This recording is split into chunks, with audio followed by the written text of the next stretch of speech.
It's time for the inaugural King of the Ring tournament in the Nutter Center. Ha ha ha ha ha ha! Nutter Center. That's such good shit, pal. Oh shit, I'm live. Anyway, in Dayton, Ohio, 6,500 screaming fans will be going crazy to witness 8 of the top WWF superstars. Well, 7 and Mr. Hughes. Shit, I'm still on. Anyway, who will win the prestigious King of the Ring tournament? And who will win between Yokozuna and the Immortal Hulk Hogan? Who will win the WWF Championship? Who will win the Intercontinental Championship match? Will it be Kona Crush himself or will it be Shawn Michaels? It's the Battle of the Mullets. Who will win the prestigious King of the Ring tournament? Only one will be left standing. Ha ha ha! Nutter Center. I'm John Renton with the Retro Review of WWE King of the Ring 1993. Okay, so I'm a few weeks late on the 30-year milestone of this show, but nevertheless, God, that Vince impression, Jesus Christ, I'm going to freaking blow my voice out before I even get started with the reviews, but ha ha ha, Nutter Center. No, really, that's the name of the goddamn venue that they use, the Nutter Center. I'm sorry, but I will never be mature enough to not laugh at something called the Nutter Center. So yeah, the first pay-per-view edition of the King of the Ring, they'd had the King of the Ring in, I believe, 87, or maybe it's 86, 87, 88, 89, and 9. I know they had the last one in 91. That much I remember, but other than that, the first of a long-running series, as opposed to a short-running series, of King of the Ring pay-per-views that ended in 2002. They did the King of the Ring in 2006 on SmackDown. They did another one in 2015. They really haven't done a lot of King of the Ring since.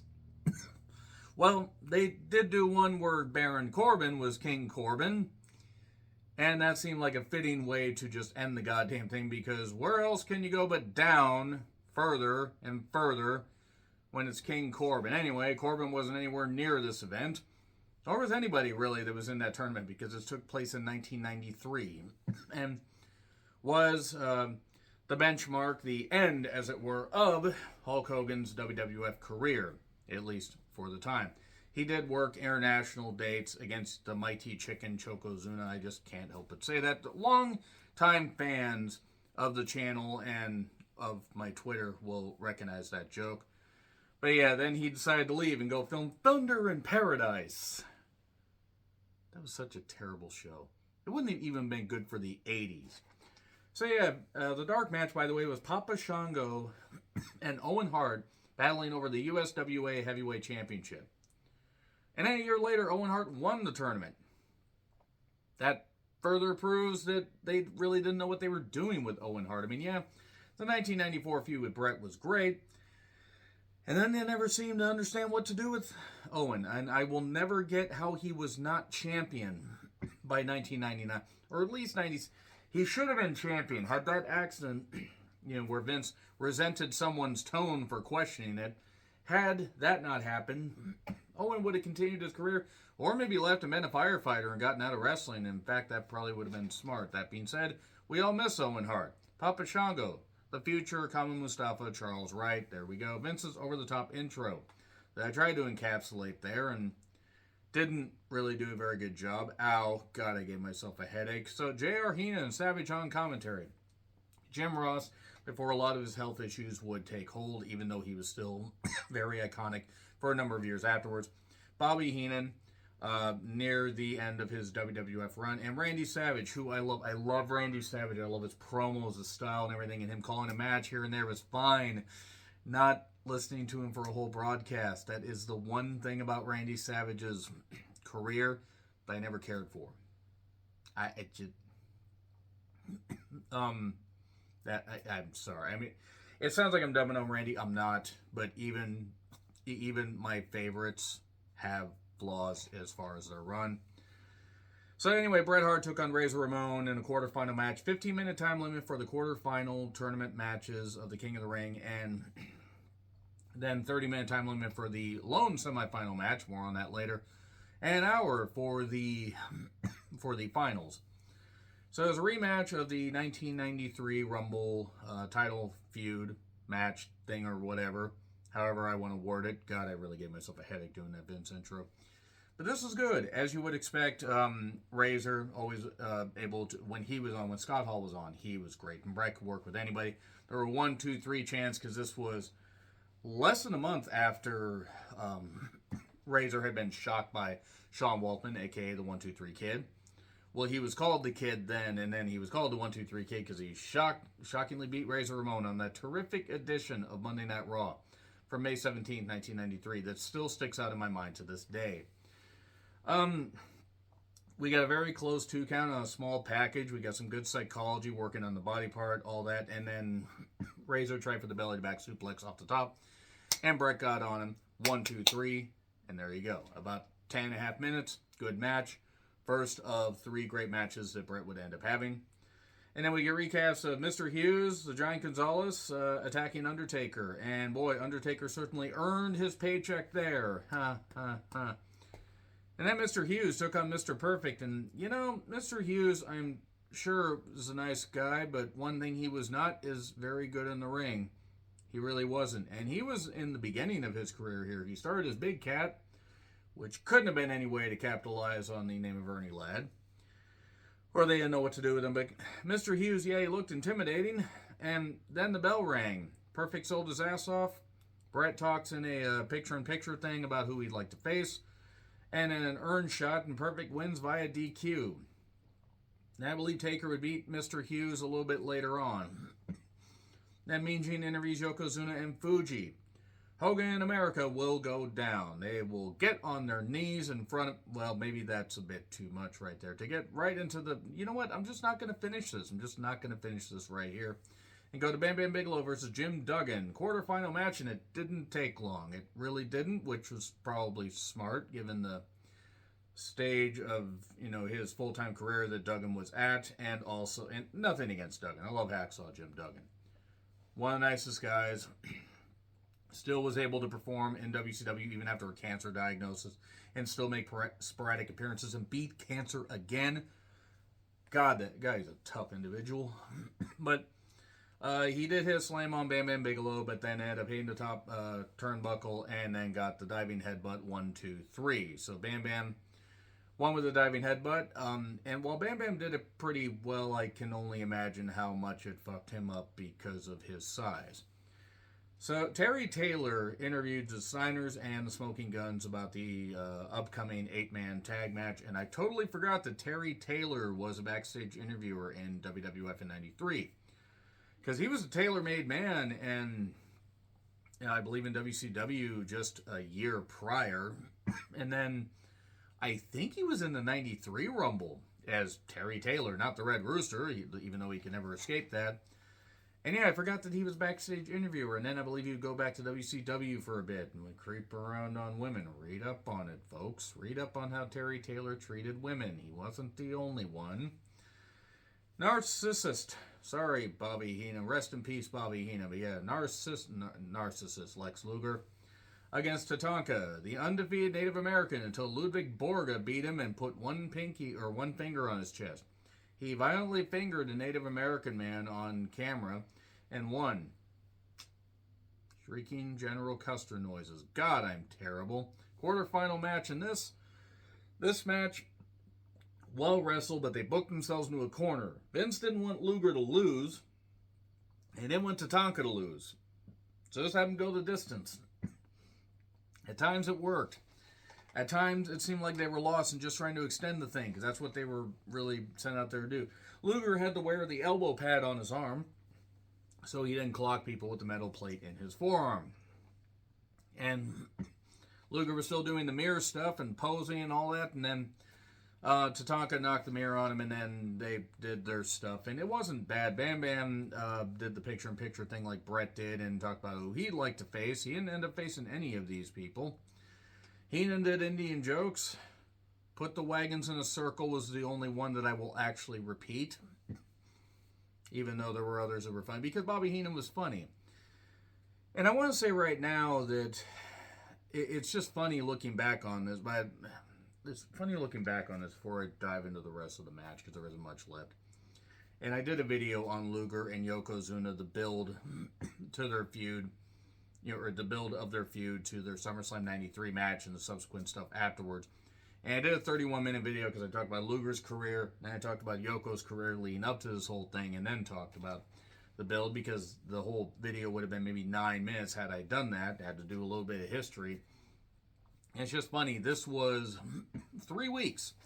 3 weeks before the whole USS Intrepid thing, and Luger was still a heel. I think he was even a heel on the next taping, because they at times would do 2 Raws or maybe even marathon Raws and tape 4 episodes together.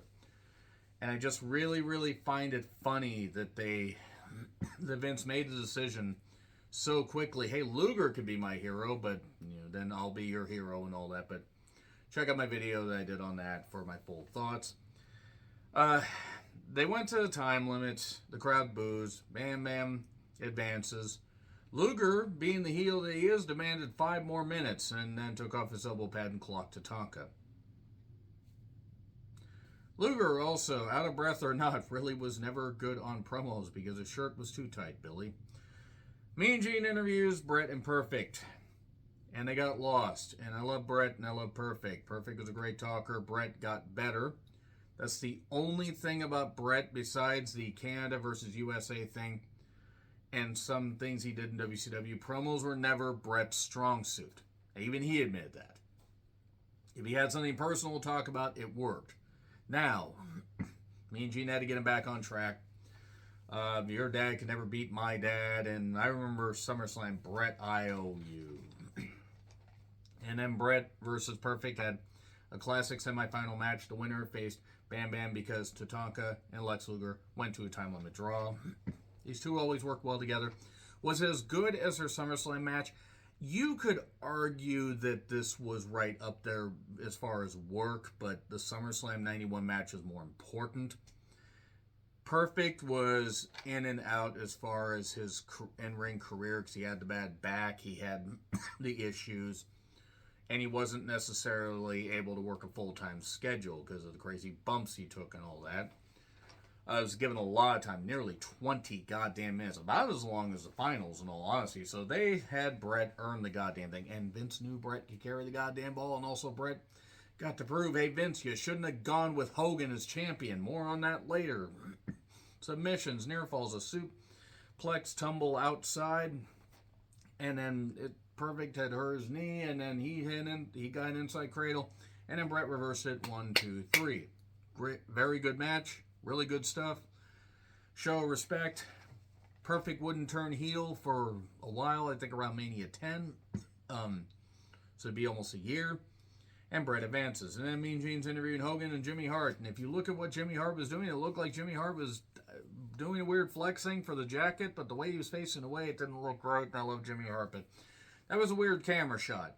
Anyway, Hogan then talks about, tanks and military and patriotism and how Hulkamania is entwined in Americana, and he's not wrong.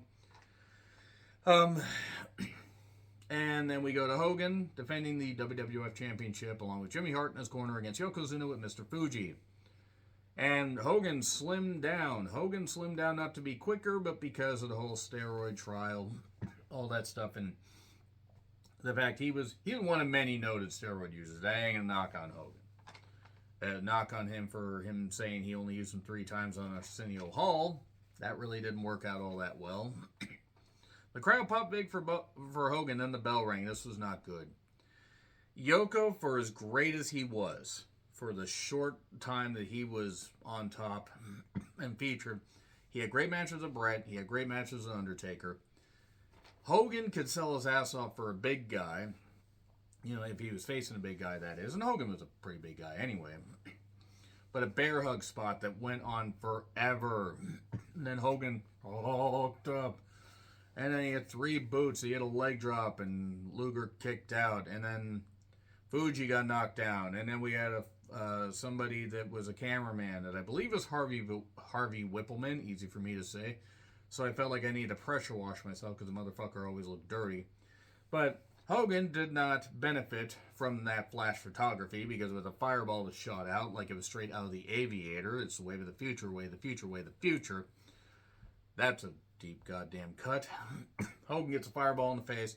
Yoko hits a chop, hits the leg drop. 1, 2, 3. New champion. Hogan couldn't even lose clean. They protected Hogan on the way out, even though during this time leading up to this match, he had faced the Great Muta, I believe, during this period.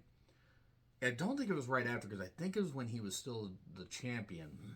So he knocked the WWF Championship, saying the IWGP World Heavyweight Championship is more important, more prestigious. Thanks, Hogan. Jeez, great there. I'm not saying the IWGP Heavyweight Championship isn't more prestigious. I mean, you could argue semantics there, and you could argue about titles in the comments, but don't do that for the company that is paying you a goddamn fortune, that has basically wrecked every single goddamn talent to push you. Nevertheless, Hogan lost, then got a bonsai drop and got carried out, and Hulkamania's dead, Bobby Heenan said. The kids are all upset. That's what you little shits get for having heroes. I was over Hogan by this point, and I was only 12 years old. Terry Taylor's with Mr. Perfect, and Perfect doesn't go heel for about 10 months, but you can just see the wheels turning. I believe he would face Shawn Michaels at SummerSlam 93. The same card, by the way, where Lex Luger got confetti and balloons and all that stuff and got celebrated that he beat Yokozuna via countout, and the crowd's applauding. Yeah, he won. He didn't win the title.